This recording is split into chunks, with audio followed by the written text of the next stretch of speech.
सांप, ये जीव जिनसे अक्सर डर लगता है और जिन्हें हमेशा समझा नहीं जाता, हमारे ग्रह के लगभग हर कोने में रहते हैं।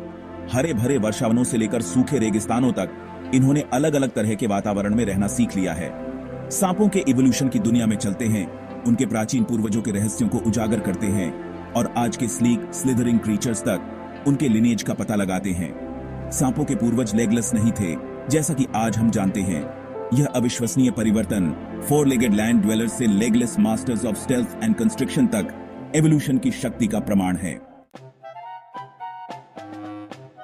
सांपों की ओरिजिन को समझने के लिए हमें डायनासोर्स के युग में वापस जाना होगा। इस समय के दौरान स्क्वामेट्स नामक रेप्टाइल्स का एक समूह डाइवर्सिफाई होना शुरू हुआ। स्क्वामेट्स की पहचान उनकी स्केली स्किन से होती है और इस समूह ने आगे जाकर सभी लिजर्ड्स और सांपों को जन्म दिया। हालांकि सांपों के शुरुआती पूर्वजों को तुरंत पहचाना नहीं जा सकता था। सांपों की एक डिफाइनिंग फीचर उनके हाईली मोबाइल जॉज हैं, जो उन्हें अपने हेड से भी बहुत बड़े शिकार को निगलने की अनुमति देते हैं। जैसे जैसे इन पूर्वजों ने बड़े शिकार का शिकार करने के लिए अडेप्ट किया, उनके अंग, जो अब लोकोमोशन के लिए आवश्यक नहीं थे, धीरे धीरे आकार में कम होते गए। फॉसिल रिकॉर्ड हमें सांपों के इवोल्यूशन में महत्वपूर्ण इंसाइट्स प्रदान करता है और एक फॉसिल विशेष रूप से अर्ली स्नेक्स और उनके लिजर्ड लाइक एंसेस्टर्स के बीच एक रिमार्केबल लिंक के रूप में सामने आता है। ब्राजील में खोजा गया यह रिमार्केबल क्रीचर लगभग 113 मिलियन वर्ष पहले रहता था और इसमें फीचर्स का एक इंट्रीगिंग कॉम्बिनेशन था। जबकि इसके पास स्केल्स और एक फ्लेक्सिबल जॉ वाला एक स्नेक लाइक बॉडी था, में अभी भी 4 छोटे लिम्स बने हुए थे। ये लिम्स हालांकि चलने के लिए बहुत छोटे थे, पूरी तरह से फंक्शनलेस नहीं थे। वैज्ञानिकों का मानना है कि ने अपने छोटे लिम्स का इस्तेमाल शिकार को पकड़ने के लिए या कोर्टशिप के दौरान साथी को पकड़ने के लिए भी किया होगा। की खोज ने वैज्ञानिक समुदाय में हलचल मचा दी। इस लंबे समय से चले आ रहे सिद्धांत का कॉन्क्रीट एविडेंस प्रदान किया कि सांप 4 लिम्ड एंसेस्टर्स से विकसित हुए थे। यह रिमार्केबल फॉसिल हमें लाखों वर्षों में पृथ्वी पर जीवन में आए अविश्वसनीय परिवर्तनों की पावरफुल रिमाइंडर के रूप में कार्य करता है। स्नेक एवोल्यूशनरी पजल में एक और महत्वपूर्ण फॉसिल है। मरीन सेडिमेंट्स में खोजा गया यह एंशिएंट रेप्टाइल लगभग 75 मिलियन वर्ष पहले रहता था और कुछ सांप वंशों के एक्वाटिक ओरिजिन्स के लिए और एविडेंस प्रदान करता है। में एक वेल डेवलप्ड रिब केज वाला सर्पेंटाइन बॉडी था, जो बताता है कि यह एक कुशल तैराक था। हालांकि मॉडर्न सी स्नेक्स, जिनकी फ्लैटेंड पैडल लाइक टेल्स होती हैं, के विपरीत में अभी भी छोटे लेकिन वेल डेवलप्ड हाइंड लिम्स बने हुए थे। एंकल्स और टोज से युक्त ये हाइंड लिम्स लोकोमोशन के लिए उपयोग नहीं किए जाते थे, लेकिन उन्होंने पानी में मैन्यूवरिंग करने या सांप को सी बेड पर एंकरिंग करने में भूमिका निभाई होगी।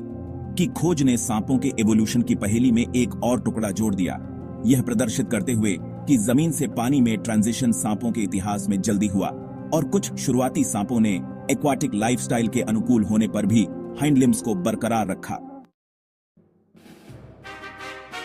जैसे जैसे सांप विकसित होते रहे, वे 2 मुख्य वंशों में विभाजित हो गए, लैंड स्नेक्स और सी स्नेक्स। लैंड स्नेक्स, जैसा कि उनके नाम से पता चलता है, जंगलों और घास के मैदानों से लेकर रेगिस्तान और पहाड़ों तक कई टेरेस्ट्रियल हैबिटेट्स में बस गए। उन्होंने लोकोमोशन, शिकार और बचाव के लिए कई तरह के एडेप्टेशंस विकसित किए।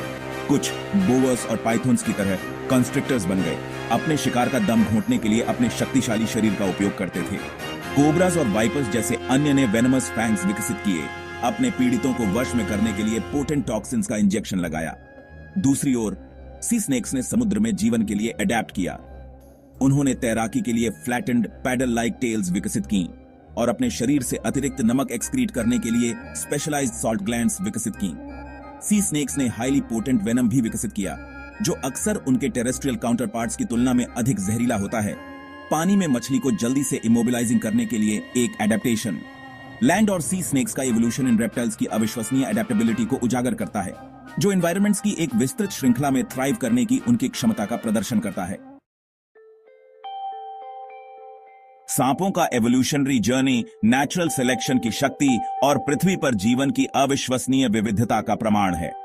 4 लेगेड लिजर्ड लाइक क्रीचर्स के रूप में अपनी हम्बल बिगिनिंग से सांपों ने एक रिमार्केबल ट्रांसफॉर्मेशन किया है। स्लीक लेगलेस रेप्टाइल्स में विकसित हो रहे हैं, जिन्हें हम आज जानते हैं।